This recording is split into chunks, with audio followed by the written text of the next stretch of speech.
Hello, hello, hello. How are you on this terrific Tuesday?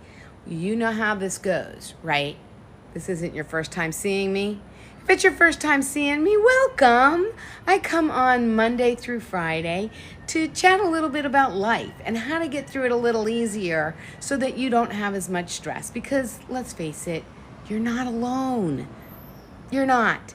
And so that you don't have as much stress. Because let's face it, you're not alone. You're not. And I felt that way for way too long. And now I have some tools and some strategies that help me through some difficult times and help me celebrate some really good ones. And so I come on to share life with you and how I manage it in the hopes that it'll help you manage your life a little bit easier. So, with that said, grab your beverage. Today I'm drinking water because normally I come on in the morning time, my time, but right now I'm in France and it is in the late afternoon, so I definitely don't want to be drinking any coffee. So I've got my water. You do you, boo. Whatever beverage you want. This is a non-judgmental free or a judgmental free zone. Grab your favorite beverage and join me. Take a breath. Hold it. And let it out. Take another drink. Do you know that I have to actually remind myself to do this? Because I get so wound up in my everyday life that I actually forget. I forget to breathe. I forget to take a break. I forget to drink water. Please tell me I'm not alone. I'm not alone in this. All right. So what did I want to share with you today? Okay. So, as you know, I am in France, and something happened yesterday that really got me thinking. And I wanted to share this with you because I see so many people doing this. And there was a point in my life that I did this. And I'm just curious, are you doing this? Are you ready for what it is? Okay. So I'll tell you the story. My husband finds the coolest hike to do from Nice, France, along the coastline. Oh, thank you so much for the hearts. That's so kind. I love it. Thank you so much for joining me. Okay, so he found this incredible hike. It's 4 miles. So if we do it nonstop, it should take what? A couple hours. It is hot as blazes here. It is like really wicked hot.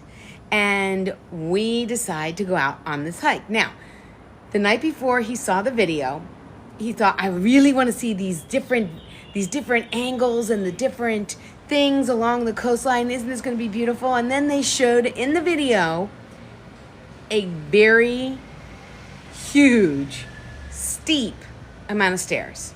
It was like almost vertical. And it was multiple stairs all the way up this hill. And he said, I'm not doing that. I'm not in shape. I have no desire. It's too high. It's too steep. It's too this. It's too that.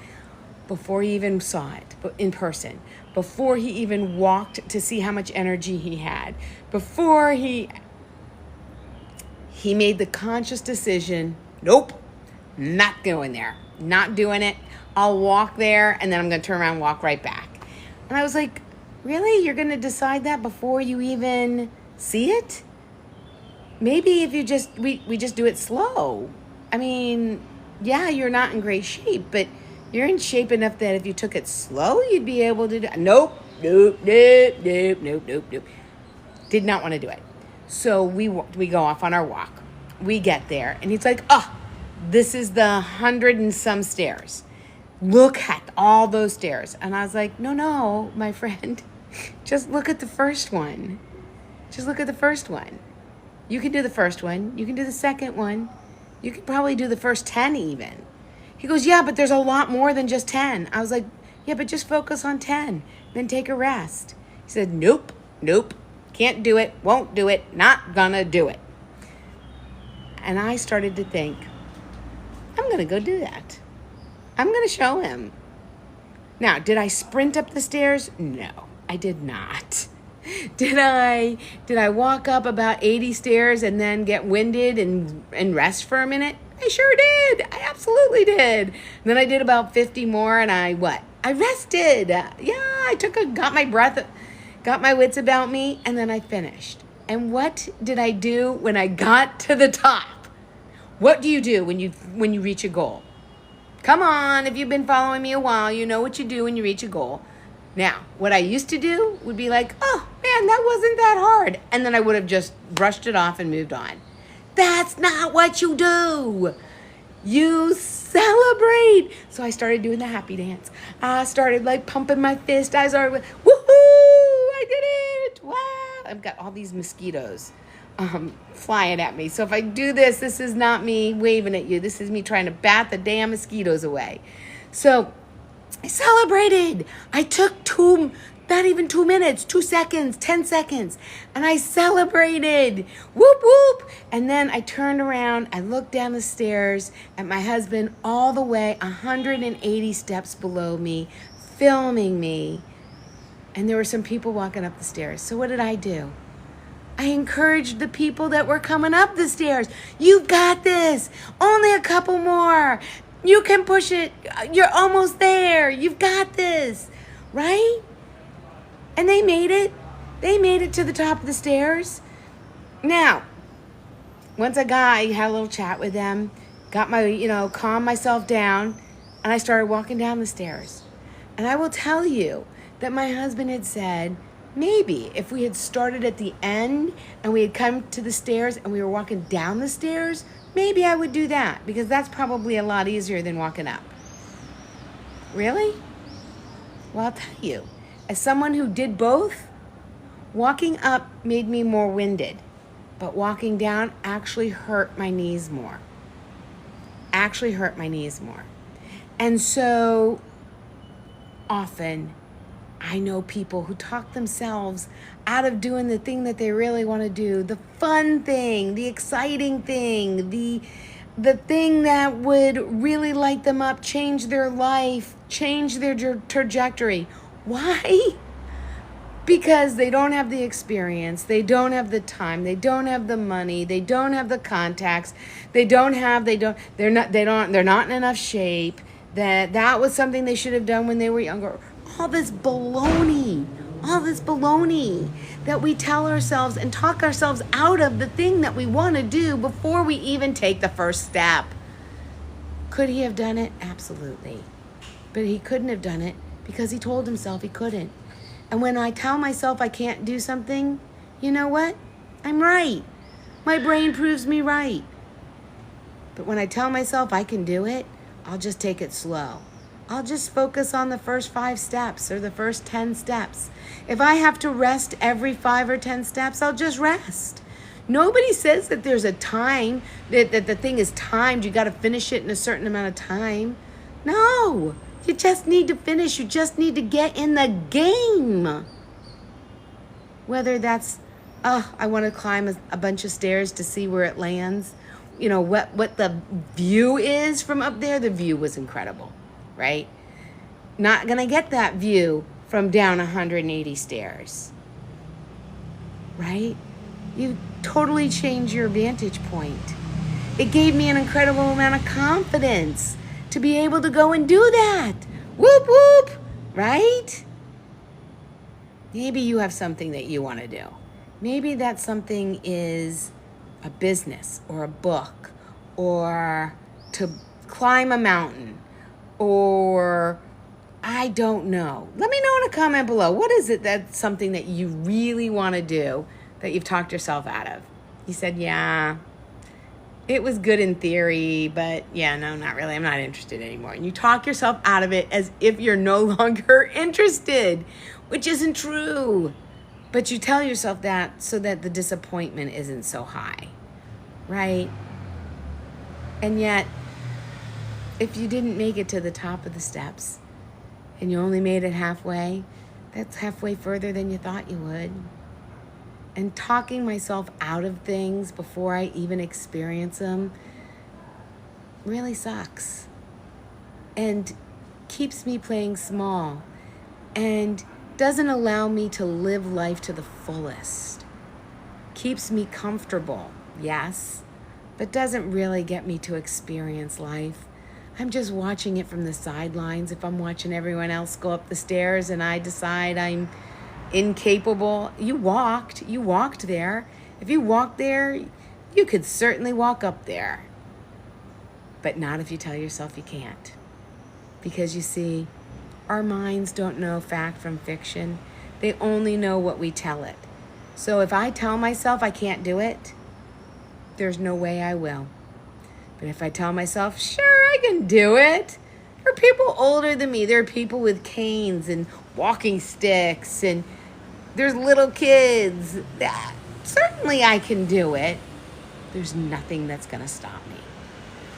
So I'm share that story with you because I find so often people talk themselves out of the very thing they want to do because they're not sure, right? It looks hard.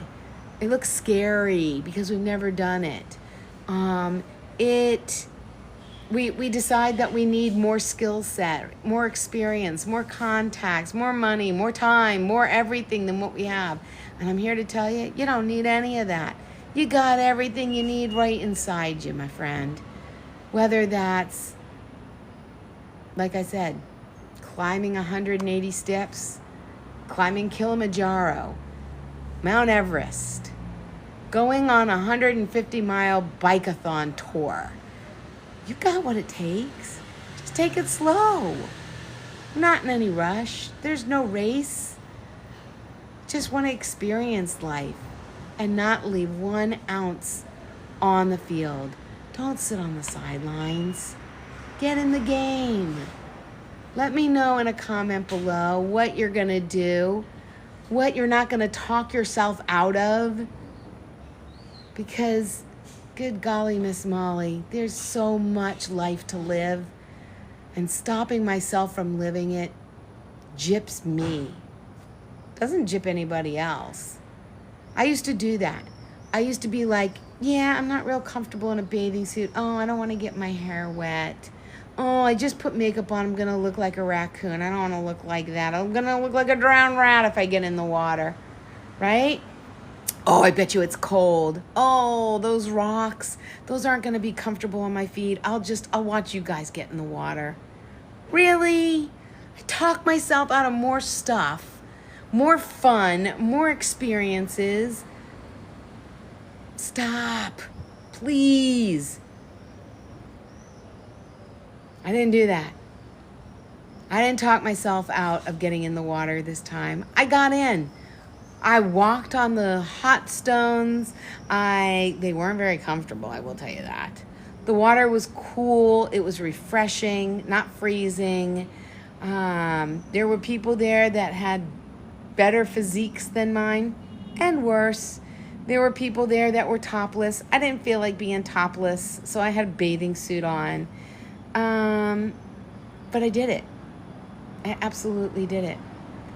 And so often in the past, I would say, no, it's okay.